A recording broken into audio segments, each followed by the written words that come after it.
Assalamualaikum warahmatullahi wabarakatuh. Bertemu kembali dengan saya, Dini Handayani, dalam mata kuliah Pendidikan Kewarganegaraan. Pada pertemuan kali ini, kita akan membahas tentang ketahanan nasional dan bela negara. Pada materi kali ini, tentu teman-teman sudah tidak asing lagi dengan sebuah materi ketahanan nasional dan bela negara. Kenapa? Karena materi ini pun saya yakin teman-teman sudah mempelajarinya terlebih dahulu pada saat teman-teman duduk di bangku SMA. Jadi saya rasa teman-teman sudah sedikit mempunyai gambaran tentang materi ini. Oke, saya akan bahas pada pertemuan kali ini. Yang pertama, konsep ketahanan nasional dan bela negara.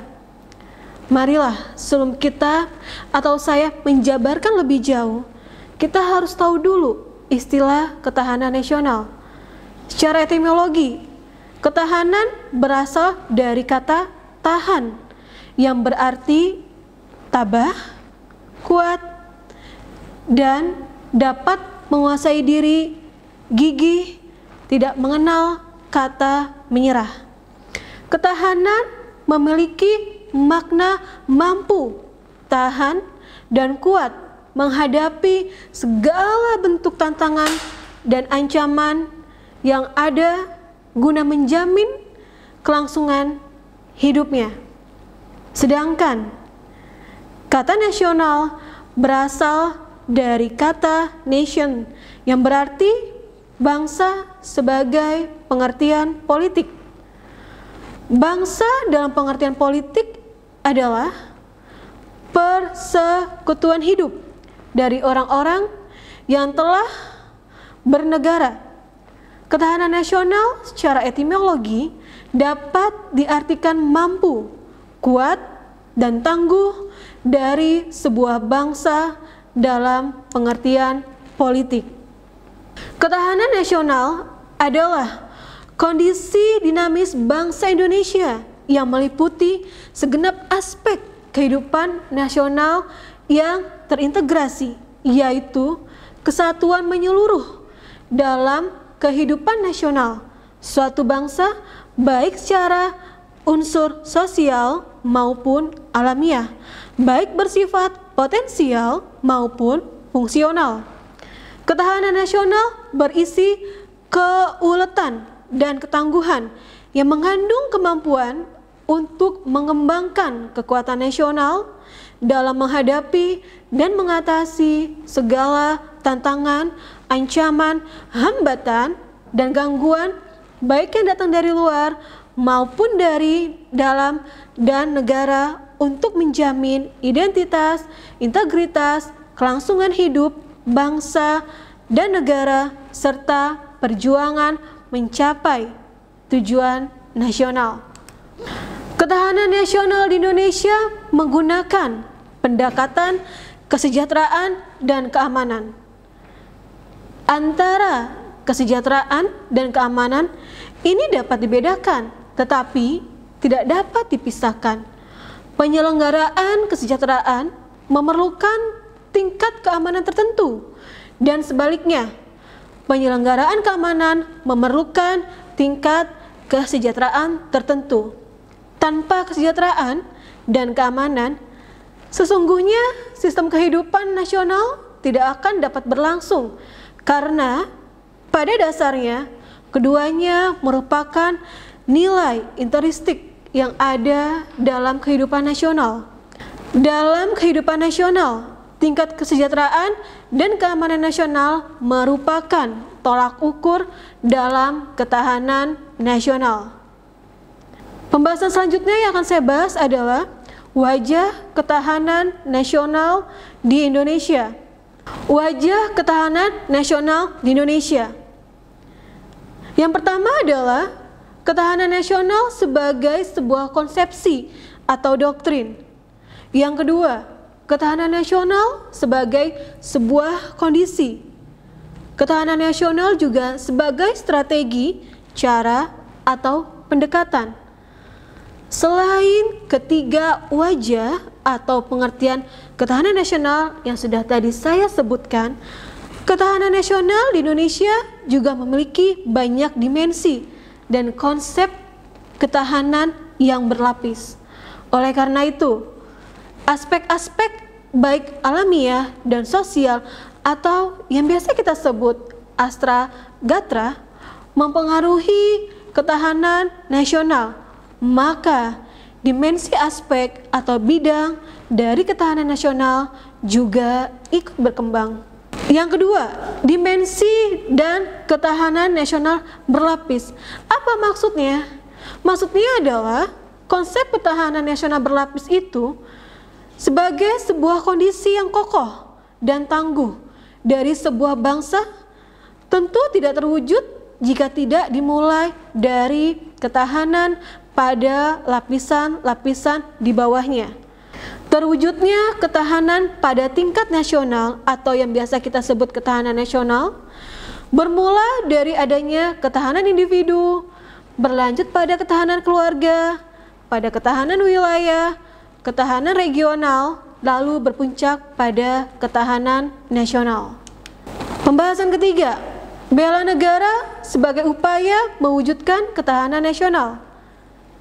Istilah bela negara tentu teman-teman sangat tidak asing lagi dan dapat kita temukan dalam sebuah rumusan pada pasal 27 ayat 3 Undang-Undang Republik Indonesia tahun 1945.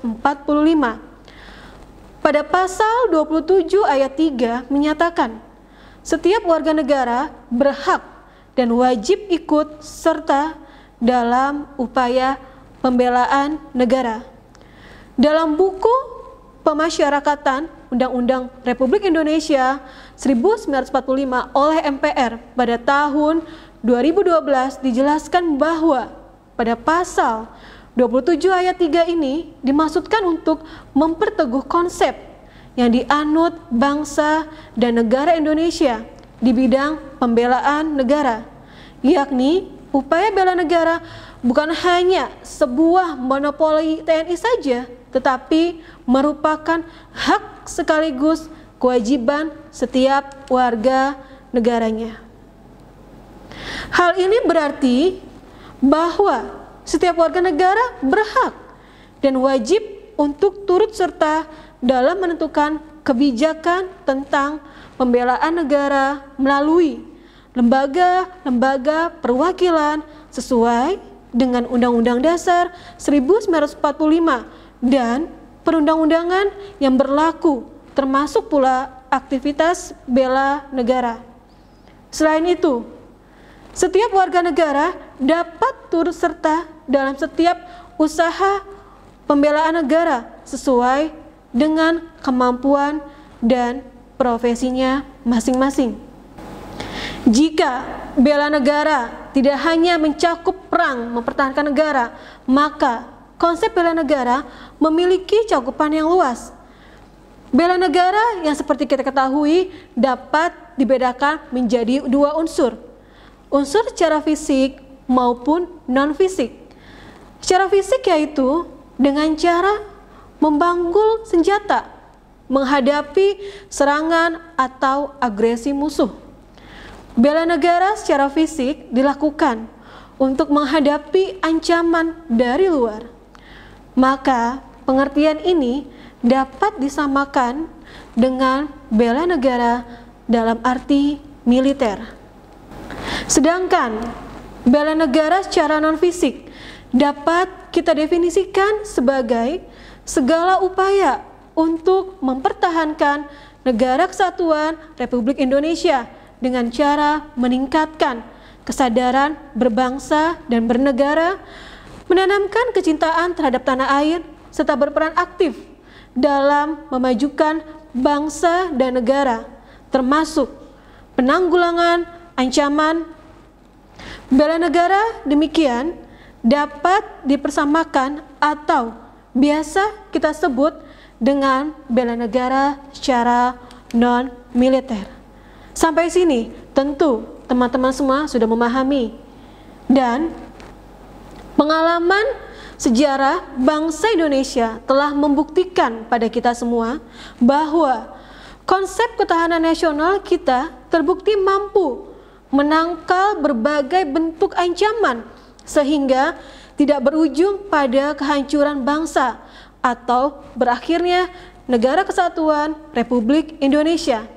Setidaknya ini terbukti pada saat bangsa Indonesia menghadapi ancaman komunisme pada tahun 1965, dan yang lebih aktual dan sampai saat ini masih kita ingat adalah saat Indonesia menghadapi sebuah krisis ekonomi dan politik yang terjadi pada tahun 1997 sampai 1998, yaitu krisis moneter. Sampai saat ini kita masih kuat bertahan mewujudkan Negara Kesatuan Republik Indonesia. Bandingkan dengan pengalaman negara Yugoslavia ketika menghadapi ancaman perpecahan pada tahun 1990. Lalu bagaimanakah keadaan negara Yugoslavia saat ini? Namun demikian, seperti halnya kehidupan individual yang terus berkembang, kehidupan berbangsa juga mengalami perubahan, perkembangan, dan dinamika yang terus-menerus. Ketahanan nasional Indonesia akan selalu menghadapi aneka macam tantangan dan ancaman yang terus berubah. Ketahanan nasional sebagai sebuah kondisi, salah satu wajah ketahanan nasional akan selalu menunjukkan dinamika sejalan dengan keadaan atau objektif yang ada di masyarakat kita. Sebagai kondisi, gambaran ketahanan nasional bisa berubah-ubah, kadang tinggi, kadang juga rendah. Ketahanan nasional dan bela negara adalah salah satu konsepsi kenegaraan yang ada di Indonesia. Ketahanan sebuah bangsa pada dasarnya sangat diperlukan untuk menjamin dan memperkokoh kekuatan bangsa dalam rangka mempertahankan kesatuannya.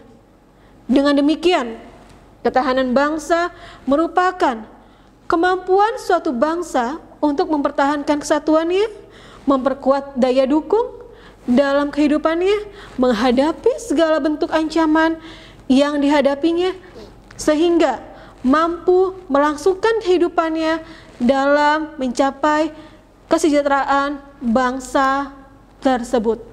Dan yang terakhir, terkait dalam bela negara dan ketahanan nasional yang akan mendatang, yaitu kita harus selalu bersikap bersemangat dalam mewujudkan Pancasila dalam kehidupan sehari-hari agar bela negara non-militer dapat tercapai. Yang kedua, pada saat Anda atau saya menjadi suatu kepala daerah atau sebuah kelompok, diharapkan Anda memiliki jiwa patriotisme yang tinggi. Agar apa? Agar tidak mudah terpedaya oleh ancaman dari luar berupa budaya asing. Dan yang ketiga, setiap warga negara tentu memiliki hak untuk mempertahankan perjuangan kemerdekaan. Maka dari itu, hargailah perjuangan patriot yang telah gugur membela kemerdekaan Indonesia. Saya kira itu materi yang bisa saya sampaikan pada pertemuan kali ini. Tentunya kita akan bertemu pada materi-materi yang akan kita bahas selanjutnya. Terima kasih atas kesempatannya. Selalu semangat, jaga kesehatan. Billahi taufiq wal hidayah. Wassalamualaikum warahmatullahi wabarakatuh.